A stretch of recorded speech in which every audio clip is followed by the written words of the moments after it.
From that time, the clear days disappeared, and the nights began to grow longer. The sun was frequently hidden, and the horizon grew blacker and blacker. Men's faces became serious. They seemed to have a presentiment of the disastrous future and to dread it. At Smolensk, the cold was already somewhat severe. The disorganization in the army began to show itself in a frightful manner. The size of the guard was greatly diminished. In this same town, on the journey out, it was numerous and still possessed all its beauty, but then it had not met with perceptible losses. On the way back, what a difference. After resting 2 or 3 days, the emperor and all of the French in Smolensk marched on again. The cold was already sharp, the weather overcast, the days very short. As soon as we had left the town, the rear guard blew up a great quantity of caissons, which were parked outside of the walls on the right side of the gate. As we went out, we saw and heard the successive explosions. We had no horses with which to bring them away. There was something lugubrious about these explosions which made us feel that great disasters were coming. Every day we had less food, and every day we abandoned cannon, caissons, and baggage. The corpses of men and horses began to mark the course of the road. The more we advanced, the colder it grew. We marched slowly after a number of days of fairly steady frost. We had a thaw. More than once we saw the emperor wearing his pelisse with a stick in his hand, marching on foot with his staff. We were going towards Orca. To reach this town where the emperor had arrived, it was necessary to march beside the Dnieper for a long distance.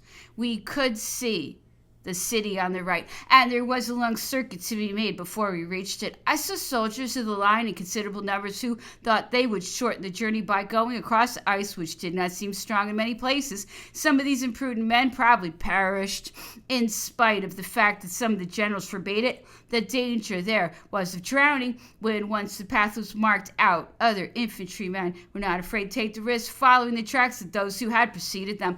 Then we marched towards Borisov. We arrived there early and remained part of the day. Everyone believed that it was at Borisov that the passage of the Berezina was to be made. The day was far advanced when we received the order to go still further. During the evening, as we went along, we always heard a somewhat heavy cannonade. We were silent and thoughtful, hardly exchanging a word with a companion on our march. It was a dark night and pretty late when we arrived at the hamlet, composed of a few wooden cabins of the most wretched appearance, in one of which the emperor was lodged. It was at this spot that we were to pass the Berezina, besides which we had been marching since we left Borisov. The sound of the cannon had ceased with the day. We passed the night like many others, that is to say, badly enough. We did not sleep any more. We were eager for the morrow in order to set out again the next day, the 3rd of December. I think as soon as it was day, the order was given to pass the bridge. This bridge,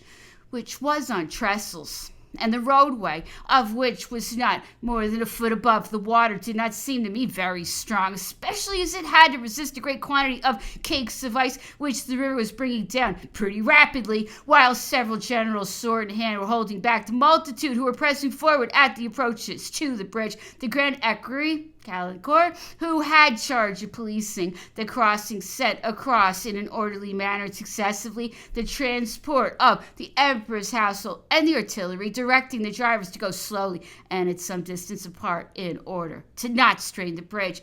At the same time, he made the grenadiers and chasseurs of the old guard march on either side of the vehicles. I was one of the first who went over. During the crossing, I thought more than once that the bridge would break down under the weight of the cannon and the baggage wagons, but no accident happened. When once I was across, I did not look behind me, too happy to have crossed this bridge where so many others left their lives. I heard it said later that 2 or 3 of the bridges had been thrown across. As for me, I saw only the one over which I passed. Then we went through a swampy wood which lay along the left bank of the river. As the ground was frozen only a few inches deep, the track which we followed soon became nothing more than a long slough which we were obliged to cover with the branches of laid trees crosswise, so that the wheels of the cannon and the wagons might not sink in too deeply. We got out of this place with a good deal of trouble. The poor horses fell at every step, tripped as they were every moment by the branches on which they were walking. When we had passed this, the road became a little firmer. We found 3 little bridges, painted gray, of elegant construction, having on each side railings which turned pails These bridges were a quarter of an hour from each other and thrown over broad and deep brooks with swampy banks. One cannot understand how the Russians forgot to destroy these bridges. The disorder, which had already become great in the army, would have increased, for to repair or rebuild them would have retarded our march, and it is possible that if we had been attacked in this position, large part of the material which we had would still have been lost. It was at the passage of these bridges that I saw Marshal Lefebvre with a stick in his hand strike several grenadiers in order to make them march faster and keep their ranks. Poor fellows, they were worn out.